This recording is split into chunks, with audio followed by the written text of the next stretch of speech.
Take Back Your Health Now, episode 45.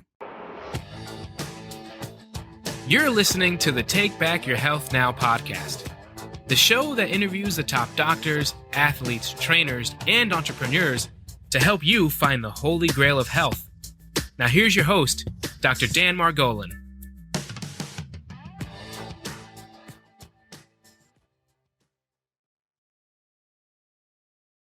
It's Dr. Dan Margolin with another segment of Take Back Your Health Now, where we pull out all the stops in search of health's holy grail.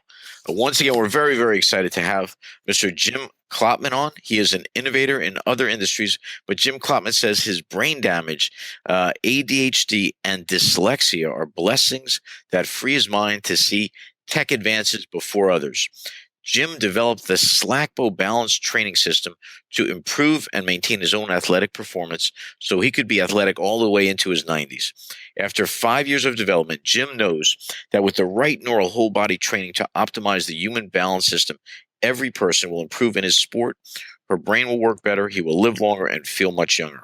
An avid skier, Jim strongly believes that a fit human balance system is the key to maintaining physical and psychological success in all aspects of life. Jim, sir, welcome to the show.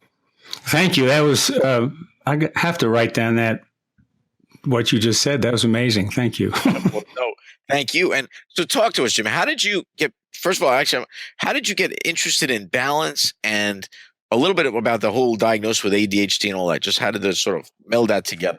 To begin with, to get interested in balance, I think I've been interested in my whole life, but I skied with the great Stein Erikson when I was 50, and that was 14 years ago. And I was just thought, geez, how do I be a great skier, continue to be a great skier into my 80s and 90s? And I started thinking about it. It wasn't strength, because we have such great, methods of getting strong nowadays in fitness. It wasn't, necessarily health. If you have good health, you should be able to do it. It wasn't skill, because, the more you're a doctor, the more you do the same procedures over and over again, the better you get. So the more you do something, you should develop more skills, not less. So I don't know, after years of thinking about it, I thought, well, maybe it's balance. So I've looked into the industry, and there wasn't really anything of any value in the fitness industry that improved your balance. Right. Because nothing was a challenge. You're never going to get strong, Dan, if you lift 5 pounds a day, right? You got to go 5, 10, 15, 20. So nothing was a challenge. And then I discovered a slack line, and then I, built the slack line frame. We patented it, and we built a whole bunch of procedures with it. And we added even more patented devices to it. But we don't do any walking on it. We stand on one foot because all balance is on one foot or the other. But anyways, the long and the short of it was my skiing got considerably better, which I was kind of shocked at that.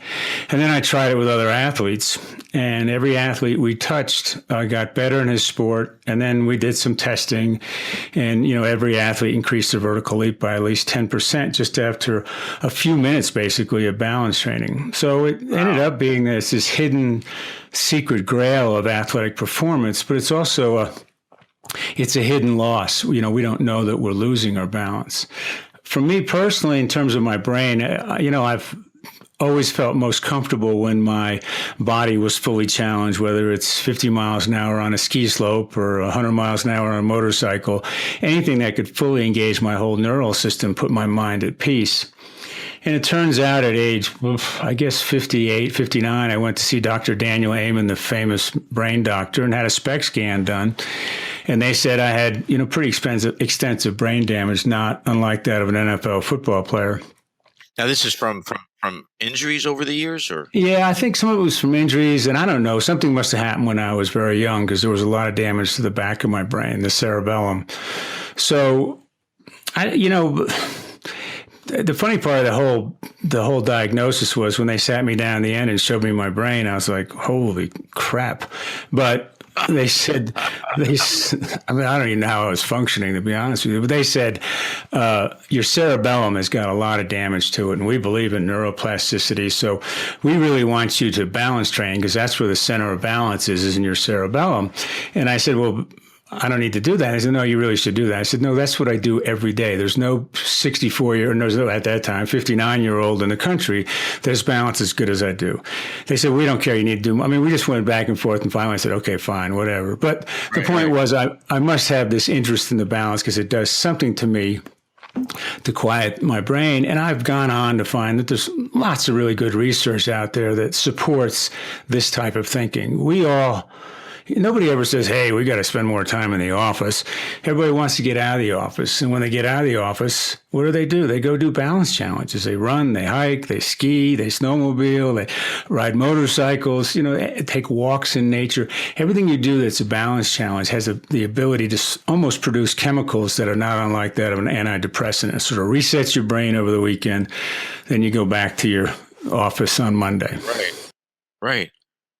So here's an interesting thing, just from my viewpoint. So why at that age did you? What interested you in having your brain checked out? Were you falling? What made you like go? I got to get my brain checked out. Oh God, good question. Basically, I've hung around with some of the finest psychologists in the world. I sat on a board advising a group of psychologists at a pretty well-known psychology association. And so I've been exposed to some of the best mental health practitioners in my life, starting back to when I was 22 years old. And my dad sent me to the head of psychiatry at Columbia University. And whatever it was, over 4 years, this stuff wasn't getting fixed. So I finally decided to do what my mother, I guess, has said to me all these years: you need to get your head examined. So I got my head examined. And it was the best thing I've ever done. I mean, it really changed my life in terms of my viewpoint. And I had terrible ADD. I mean, my parents thought I was, something was wrong with me mentally when I was in second grade. They sent me off to some major university for a week of testing. And then, I don't know, I flunked every spelling test you could flunk. I flunked 8th grade 2 years in a row, which my dad kind of laughed at. Like, how the hell could you do that? But, and then I flunked 9th grade, and it took me over 10 years to get through college. But, I'd flunk out, go get a job in construction, go back to college. I kept after it and eventually got an MBA from Duke. But wow. Yeah, clearly I had the ability to absorb and utilize knowledge. I didn't know how to give it back to you in an organized fashion. That's all. I mean, do you think that this concept of maybe better balance, or had you started it at a younger age, you think it would have corrected that? Like, what's your viewpoint on that? I think it would have helped a lot. And I think that's why I craved it. So I think if one of the business model problems we have with our facility is that you come in and you balance train for 45 minutes, and people are used to, when they're finished fitness training, going, oh man, my trainer killed me. I feel like shit. Well, when you leave our facility, you've had a major workout, but you feel awesome. You feel great. You feel integrated, aligned. And in fact, it's such a magical thing that we've kind of bumped in, and we're handling really difficult cases of post-concussive syndrome. And these are people that aren't getting any help at all from any of the other medical sources. They come in and see us, and I offer them the first treatment free, because you can see 20 minutes into it, their eyes light up and go, I haven't felt like this in months. And literally, it changes their lives. And we think we know why. There's a whole neural stimulation that goes on, and there's some good research in terms of the balance system that, just stimulating the tongue can cause the balance system to reintegrate itself. And all we did was, it really sounds simple, but all we did was reverse engineer it. As a doctor, one of the tests for a TBI or concussion is you test the degradation in your balance. And if you have a baseline and your balance gets worse, most likely you've got a concussion. Right. We reverse engineered that. We improved your balance, and by improving your balance, it integrates the whole nervous system, and things work better. We also believe that very strongly that you see people who get repeated concussions over years, that they've never fully integrated their balance system back in with sort of their human operating system, and they get another concussion. And I don't know if you believe in God or not, but I'm just using this as a metaphor. God's rules are, if you fall, the first thing you're supposed to protect is your head. And so if somebody's had a concussion and repeatedly gets concussions, something's terribly wrong that they can't protect their head. Right. I mean, is this like you have people? My wife at one point went through a spell of vertigo, right? Dizziness. Right. Is this part of that? Is this part of that? Yeah, we think vertigo can be. We've helped a few people with Meniere's disease. The thing with vertigo is that, and I believe there's other, things you can do, that whole head position thing that doctor in Colorado came up with, that you can sort of reset the fluids inside your vestibular system. But, one reason I call it the balance system is that it's a multiple of systems. What drives me crazy is people at balance training with their eyes closed. Well, you're just training somebody to be a well-balanced blind person. But there are people who, there are people who literally can balance with no vestibular system at all. And it's a matter of integrating all these data inputs from, you're a podiatrist, the massive amount of data that comes from the bottom of the feet. That is part of the balance system. They've just discovered recently that we actually have a brain-like processing tissue in the lower spine that takes data from the feet, processes that information, and feeds that information back down to lower extremities for movement. So it doesn't even go all the way to the brain. And then, the tongue has a massive amount of nerves, and we see people hold tongues in certain positions. And your eyes, what people don't realize with your eyes, what you see is consciously is only about 5% of what your brain collects in terms of information through your vision.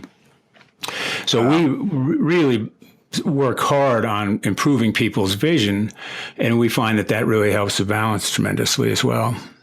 Jim, so let's just take me through a workout. So one, why would I come to you? Like, if I had what symptoms would I say, let me call Jim, and what would that workout be? And give us an idea like how the workout would go and like that.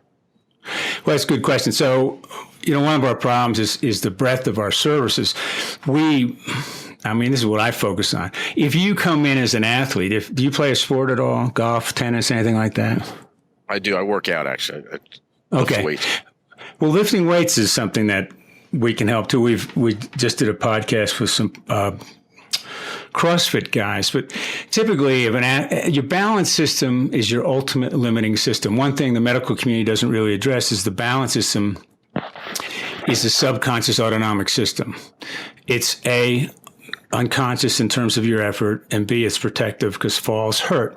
But with my other ANS systems, my heart rate, I can slow it down, I can speed it up, I can change my breathing patterns. Breathing's an automatic system. Touching something hot and responding to it, some people consider part of the ANS. It's hard to hold my hand on something hot, I have to pull it away. Your balance system, you have zero control over. It controls you.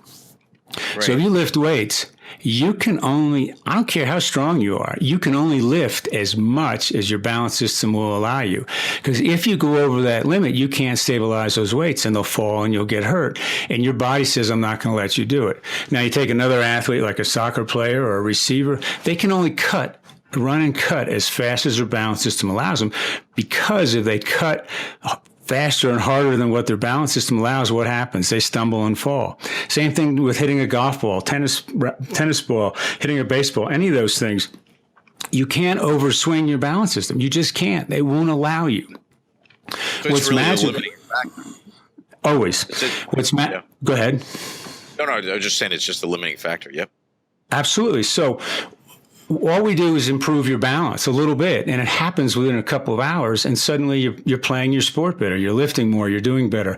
It's really one of the, it's the magic bullet, I think, and it's something that we don't see. The problem is we don't see what our balance loss is like, because we live in this world that's perfectly flat. Every stair is perfectly even. The walls are perfectly aligned. If you walk down a sidewalk now and you see a little raise in the sidewalk, there's a crew out there with a diamond, grinding machine grinding that down. For God forbid you trip over a little 1/4-inch crack on a sidewalk. So We've detuned the whole world down to people who can have to use walkers and canes and have, not so good balance.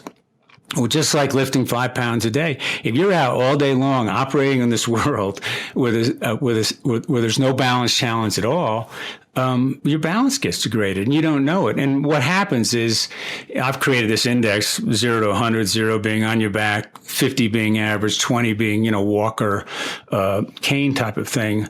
You live in a world that's built for the level 20. Okay. You get degraded down to a level 40 or 30. You get a level 60 challenge and you fall. And here's the crazy thing, and you're in the healthcare business. Healthcare has really gotten better over the last 20 years. Deaths from cancer rates are down. Deaths from cancer are down. Deaths from heart disease are down.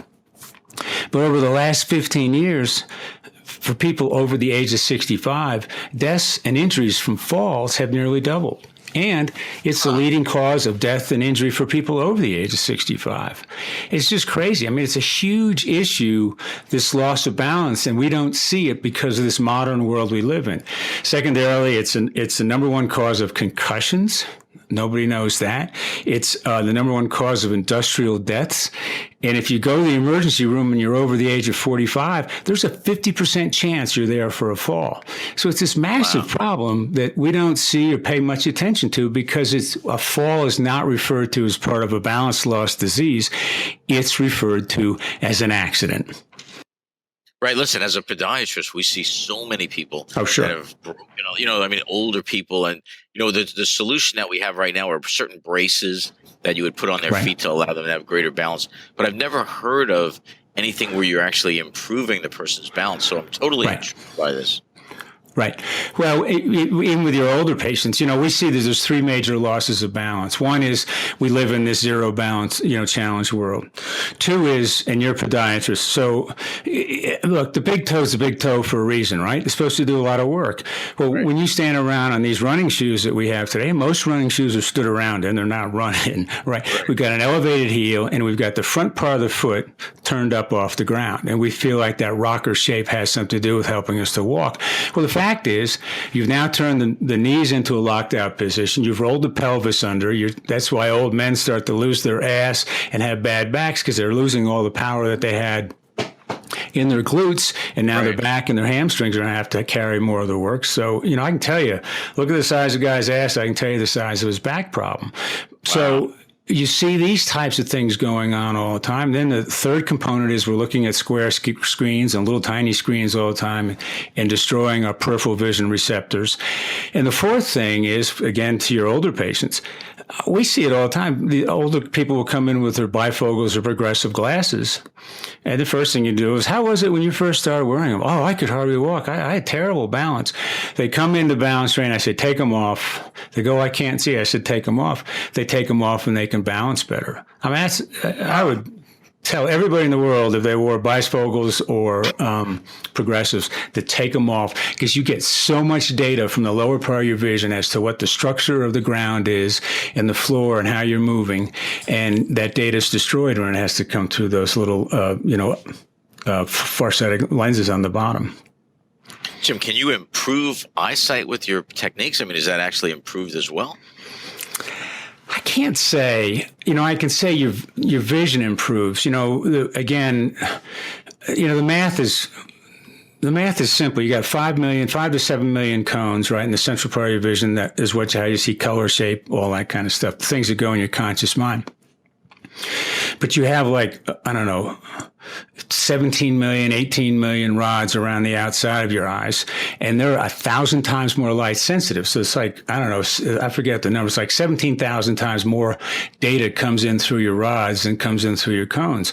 But your rods are only there, we're told, to help us see, and when it's like dusk and some movement. That's baloney. There's research out there now that there's a massive amount of data that goes into your brain that you don't even know about, that makes your system operate better. And we clearly, when we train people improve their peripheral vision, their balance gets better, considerably better, within minutes.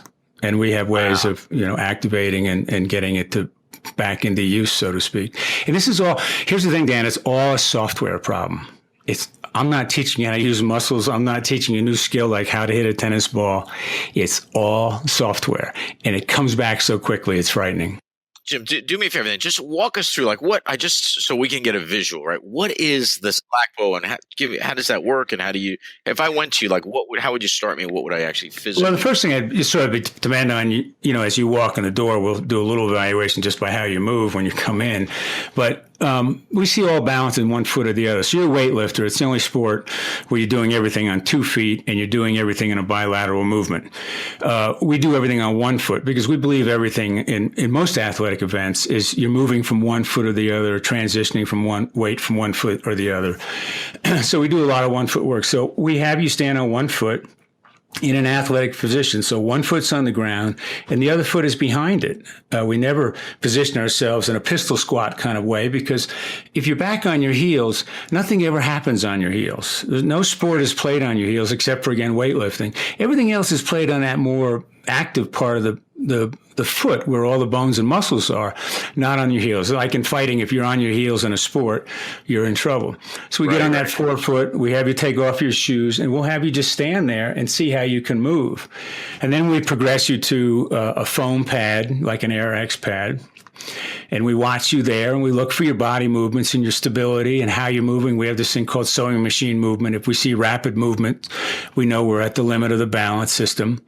And then we progress you to this little device I invented and patented called a slack block, which is a piece of foam that's 3 by 3 inches with a board on top of it. I'll send you one to play with. And then we see you on that. If you do okay on that, then we progress you to the SlackBow, which is a U-shaped frame that holds a 2-inch slack line on it. And then we have a patented slack plate that goes on top of it. The plate is just a piece of wood or plastic that is a wider platform than a 2-inch line. It's 3.5 inches wide. What's interesting is everybody thinks that plate makes it easier. It actually makes it harder. The wider the plate, the more difficult. So it's easier to walk on a tight wire than it is a 2-inch line. But anyways, then we watch your movements from there, and then that's pretty much the starting point. And then we go to 2-foot balance work. But you got both feet on the ground, but you are in a constant state of transitioning from one to the other. And we evaluate you there. And then as you get better at each of these, we then add other neural challenges. We'll have you pick up a single weight, push it out to one side or the other to destabilize yourself. We'll make noises. We'll touch you with foam bats, or we'll throw beanbags at you to catch. And every time you add a neural challenge, if somebody's at a maximal balance, they lose their balance. The system is so fully challenged that we know just our presence in the room affects our clients. Will walk out of the room, and we always hear, "Oh my God, I've stayed up longer than ever." And it's because they're not judging themselves. If people say to us, "Oh, hey, look how long I've been up here," they fall off immediately. Now, again, I should say the word fall. Nobody ever falls. What we do is progress. So going back to your weightlifting metaphor, if you walked into a gym and the most you've ever lifted in your life was, 100 pounds, and your trainer gives you a 200-pound weight and says, "Pick it up," it ain't going to work, or you'll get hurt. We don't do that. We take you through a progression. You have to go prove that you got it here, and we see you when you've hit your maximal limit, we stop, and then once you push through that, we take you to another, and we just keep progressing you through the system. And we think a big part of our technology is evaluating when you're at your limit. Jim, so is there anything that's ever been done like this? I mean, I've never heard of it. No, right? No. So what kind of, when you speak to the medical community, what kind of greetings are you getting, I guess? Well, I've mostly spoken to the fitness community the last several years, and they think I'm nuts. So it's one of those things that, the logic's unassailable. And the other thing that's unassailable is, and I say to anybody, try it for 2 hours, 3 hours. You'll notice a difference. It'll become such a big part of your life. You'll notice a difference, and your performance in your sport will change. So most people think I'm crazy because, A, it's too simple, right? Oh, really? And then B, why would I, as an outsider to this industry, come up with it? We've run into a problem we have a golf protocol, and every golfer we've touched, 2 of them have shot the best scores. Lifelong golfers have shot the best scores of their life at age 68. Another guy's age 60, basically a 5-6 handicap, is now suddenly a 3 handicap. He's never been a 3 in his life. And so we stopped because the success is so great with it. But the point is, when you tell people these stories, they think you're crazy, but the logic is unassailable. I mean, the best golfers in the world, they've done tests. PGA golfers, have balance is considerably better than the very best amateurs. But everybody thinks, well, they have great balance because, they're born with it. That's not the case. Not the case at all. You can improve everybody's balance, except for maybe, some of those guys at Cirque du Soleil. I don't see how you get any better than that. But everybody can improve their balance. Yeah, I saw that movie where the guy had tightrope walked between the Twin Towers. And Philippe Petit. Yeah. Yes, that's pretty amazing. But you could go. I tell you what, you could go out with a 20-foot pole yourself today, with a wire that's 2 feet off the ground, and be able to walk no problem at all. That's easy. Now, Really? doing it 1,600 feet off the ground, that's not so easy. But it's really easy to tightrope walk. So it's interesting. I didn't know that. How long would it generally, like how long would you say it would take to get somebody to reach the maximum benefit from your system? Oh, that's a good question. I'm working with a guy now. He's just having breakthroughs into like level 3, and he's probably done 30 hours with me. But we have results within the sports, and with him as well. We have results within the sports after just a few sessions. I have one skier who skis with the best skiers out here in Park City, Utah. He skis with Bill Ligety, Ted Ligaty's dad. And he came in, he said, I'm 64 years old and I ski with these guys twice a week, and they're going to throw me out of the group because they're waiting on me. I've gotten really slow. I said, okay. I trained him 2 sessions. He came in the day after the second session, and he said, what'd you do to me? And I said, what do you mean? He said, did you hypnotize me or something? What's going on? And I said, no, what are you talking about? He goes, I'm now the fastest guy in the group. I'm waiting on them. And that's how quickly it turns around. Wow, Jim, what's your goal for this whole thing? Like when you first realized this, like, what do you like that question? You ask great questions, man. Thanks. I mean, right now I've burned through probably $750,000 to develop all this. Wow. And I'm in a state of, I got to find money and support, but there's any one of a million ways I can go. I can go do a golf program, or I could, I think ultimately there ought to be a balance gym. There ought to be 10 of them in every city in the country. I don't get it. Why do we have, you go to a place to go work out, they got a machine room, they got a free weight room, they got an aerobics room, they got a yoga room, they got a spin room. And what the hell? They don't have a room for balance training? One reason is, you know what they need? They need a Jim Klopman room, my friend. That's what I'm But the problem with gyms is it, when you start people on, it's hands-on. Even if you start a class, you got to have, pretty good instructor. It's not like you get on this machine and change the pin and lift some weight. So it's, but it helps kids who are young. It helps people with concussions. It helps young athletes perform better in their sports, prevent concussions. Helps older athletes regain skills. It helps older people. We have, 75, 80-year-olds that come in who are athletes. We don't take people who are in some sort of chronic position that need, physical therapy. And it's remarkable the improvements that they have, too. Jim, if I were to ask you, what do you consider the holy grail of health to be? What would that be, sir?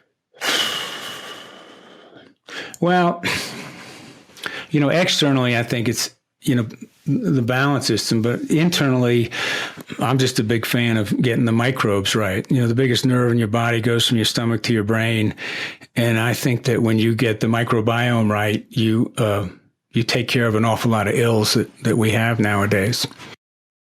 Yeah, I believe that. I absolutely believe that. Jim, for people that want to get in touch with you, find out more about your system or get help from you, how would they do that? Just slackbow.com, SlackBow.com.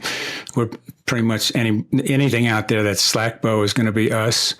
And just Google that word and you'll learn things about us. And then there's a book we have called Balance is Power that's available on Amazon. And that's basically it. Jim Klopman, I want to thank you for being on the show. It was a great interview, and you really enlightened me in terms of things I just had never thought of. Balance from the viewpoint of improving it. And as you're talking about it, I'm also thinking as we age, if you don't use your muscles, they weaken. If things start to sag. Right. But from a balance perspective, I guess the same thing goes on. Yeah, no, in a big way. And it really occurs from not using it. That's exactly right. It's not like it's naturally lost. I think you can regain a tremendous amount of it back quickly. Jim Klopman, thank you, sir. Thanks for being on the show. Yeah, thanks. I enjoyed it. Bye. This episode is sponsored by New Jersey Foot and Ankle Center in Oradell, New Jersey. Remember, when you have a foot problem, you've got a foot doctor in the family. Weekend and evening appointments are available. Call us at 201-261-9445 Once again, that's 201-261-9445. Thanks for listening. Check out the show notes over at drdanspeaks.com. If you're loving the show, head over to iTunes and leave us a review, and we'll catch you next time.